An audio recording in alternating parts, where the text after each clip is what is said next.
Hop. Ah, ok, non, c'était bon. Ok, c'est bon là? Ça repart? Ça repart. Parfait. Allez. C'est bon pour moi.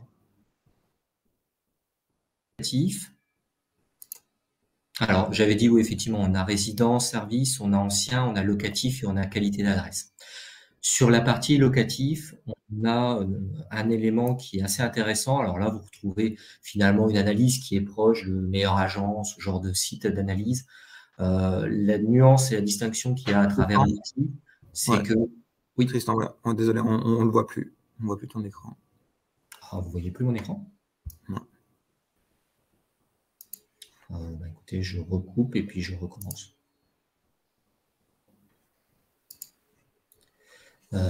Tac. Pardon, il faut que j'annule le partage. Je recommence.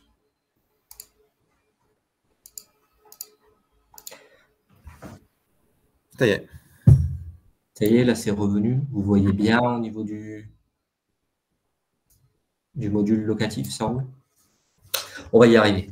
Bon, on a alors la partie locative que vous voyez ici, la distinction, c'est qu'effectivement, on vient collecter les informations des annonces immobilières que vous pouvez trouver sur Le Bon Coin, bien ici, Se Loger, et on vient les dédoublonner.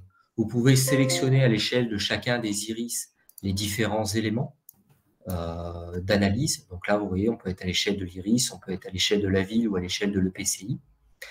Et quand je dis qu'on vient les dédoublonner, ça nous permet notamment de faire des analyses de ce type, comme vous avez sur la gauche, les volumétries de marché. Ça, c'est quelque chose qui est exclusif à travers l'outil, puisque c'est quelque chose qu'on ne connaît pas autrement.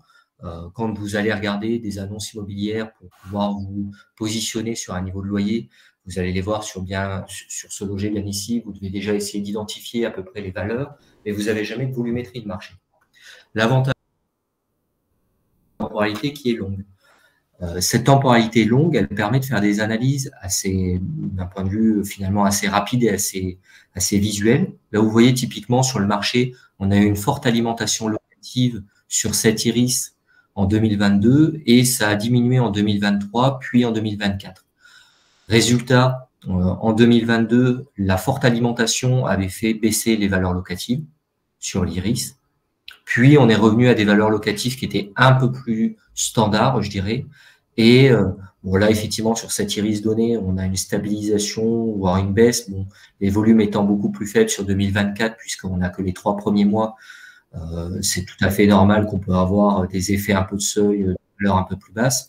Donc, c'est surtout 2022 et 2023 qui sont intéressants ici.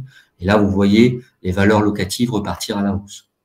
Vous avez les durées de publication, ce qui vous permet de visualiser en un clin d'œil la tension de marché. Donc là, on est sur une tension de marché qui est très forte. Et vous êtes capable, à travers les typologies ici, de voir la tension de marché sur les différentes typologies. Donc là, vous voyez qu'on est sur un iris qui est principalement alimenté en petites typologies, qui trouve assez facilement preneur, surtout d'ailleurs les T2. Et vous avez une valeur locative en face. Ça, c'est assez précieux, puisque pour le coup, ça, c'est une donnée assez facilitée qui vous procure des gains de temps assez forts sur cette notion, effectivement, de gain de productivité qu'on peut avoir. Et vous avez en plus des notions en termes de gain de qualité, puisque ces éléments-là sont introuvables autrement.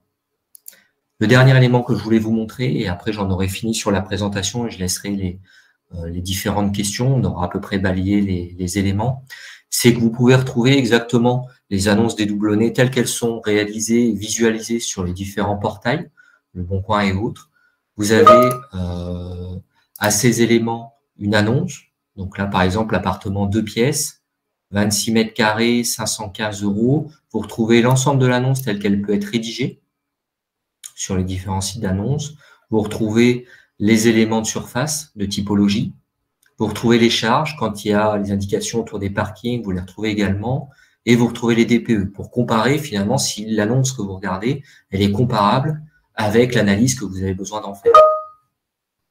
Ah, excusez-moi, je suis désolé, j'aurais peut-être dû projeter plutôt la fenêtre que tous l'écran parce que ça vous voyez aussi toutes les alimentations de mails qu'on peut avoir au quotidien. Et là, vous le retrouvez sur l'ensemble des différentes annonces que vous pouvez avoir. Donc, avec cet outil, assez simplement, vous êtes capable de positionner un loyer, une valeur locative, alors hors charge, souvent on les positionne hors charge, ça permet de neutraliser cette notion un peu de charge qui peut être très différente d'un immeuble à l'autre, sur du logement LLI. Il faut se dire que le logement LLI, pour ceux qui nous connaîtraient un peu moins, c'est du logement libre qu'on vient décoter de 12 à 15% selon les secteurs. C'est un peu comme ça qu'on positionne un loyer en LLI. Donc là, typiquement, à travers ce type d'outil, vous êtes en mesure de pouvoir le faire. Tristan, merci beaucoup. Il y a 2 questions qui ont été posées. La première, le focus est-il locatif social ou tout produit confondu? Sur ce focus-là, on est sur la partie principalement libre qu'on vient collecter. La partie logement locatif social n'est pas intégrée sur ces éléments-là, puisqu'elle est aujourd'hui pas connue en tant que telle, la seule base étant la base RPLS. Mais la base RPLS étant finalement relativement peu fiable et difficile à géolocaliser réellement, on ne l'a pas intégrée aujourd'hui. Donc, on est vraiment sur le libre. Sur la partie libre. Deuxième question, qu'est-ce qui nous distingue de Omiwoo? Qu'est-ce qui nous distingue de la partie Omiwoo? Alors, sur la partie 9, ce qui est simple, c'est que pour le coup, on a une quinzaine de personnes qui ne font que de la collecte. La donnée Omiwoo, je le dis très clairement, c'est de la donnée qui est purement algorithmée, qui est une donnée qui tourne sur de la statistique. Nous, pour le coup, on vient, à travers les partenariats qu'on a avec les FPI locales et les USH locales, collecter l'information et les redresser avec des enquêteurs, et on a des observatoires associatifs. Prenez par exemple, on est maître d'œuvre de l'Observeur, on est maître de l'OMA, on est maître comme ça de plusieurs maîtres d'œuvre de plusieurs observatoires associatifs. Donc on n'est pas dans le même niveau de configuration. Il y a des data scientists derrière ça. Vous n'avez pas la même qualité d'information du coup à la fin. Et dernier point, on collecte l'information au lot par lot et non à l'échelle du programme global. C'est-à-dire que le T2 qui est situé au premier étage, eh bien, on a la vraie valeur du T2 au deuxième étage. C'est pas une extrapolation de la valeur sur l'ensemble des T2. Donc, ça peut être fait parfois. Je ne sais pas s'il y a d'autres questions, d'autres remarques. Non. Pourriez-vous reprendre les plus de la solution pour se projeter sur une vente en bloc? Alors, les plus de la solution pour se projeter sur une vente en bloc, c'est relativement simple. Quand on est sur la notion de neuf, vous êtes en mesure, à travers les valorisations de prix mètre carré, d'avoir une discussion à part égale, je dirais, avec l'opérateur promoteur, puisque l'opérateur promoteur, quand il vous dit, ben voilà, moi, mon opération, elle se vend en prix unitaire 150 000, 200 000, ça s'est très bien vendu. Bien, en tant que bailleur social, vous êtes en mesure de regarder à travers l'outil si c'est vrai déjà, si les ventes se font bien. On est dans une période de marché qui présente des tensions assez fortes. Et aujourd'hui, finalement, les prix affichés à une époque ne sont plus réellement les prix de vente. Là, vous avez les prix réels vendus puisqu'ils sont actualisés dans le temps, tous les trimestres. On peut actualiser l'information à travers nos observatoires. Et dès qu'on a l'information scrapée sur Internet, eh bien, elle est redressée tous les trimestres par les enquêteurs. Elle est mise à jour quotidiennement dans l'outil. Bien là, vous avez un vrai élément de discussion, c'est-à-dire que vous savez vraiment si les logements tels qu'ils ont été évoqués par l'opérateur privé se vendent à ces prix-là, et donc avec l'ensemble de la grille, vous êtes capable de recomposer un vrai prix au mètre carré. Ce prix au mètre carré, à partir de là, il suffit d'appliquer une notion de décote plus ou moins forte en fonction du produit que vous voulez développer. Si vous avez un produit RS, un résidence-service, ça va pas être le même niveau de décote que si vous avez un produit LLI. C'est d'ailleurs pour ça que ce type d'outil est parfois un peu plus fiable que des outils d'observatoire vente en bloc, parce que l'observatoire vente en bloc, la difficulté qu'on aurait à travers ça, c'est d'arriver à bien définir la destination et le prix, du coup, en fonction de cette destination qui varie selon pas mal de critères.